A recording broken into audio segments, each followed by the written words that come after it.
Tere jõudu kõigile, kes on perenaise sõbrad, aga äkki saame hiiega ka sõpradeks.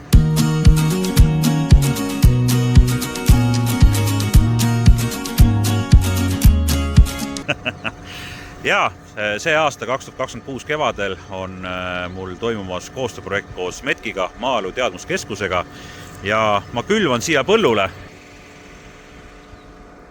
suvinisu hiiet, et teha sellest järgmine jahuprojekt. Perenaisega läks päris ilusti, aga prooviks suvinisuga ka. Ma olen selle põllu juba ära harinud ja täna läheb siia ka väetis maha.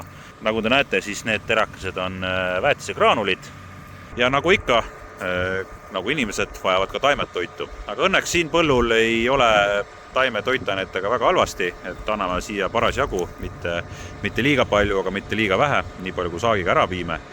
Ja tegelikult kogu süsteem on ju väga lihtne.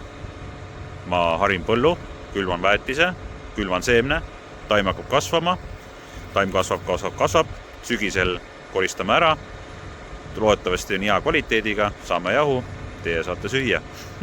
Põllumajandus, see käib väga lihtsasti, aga sinna vahele jääb igasuguseid tegureid ja kõige suurem tegur on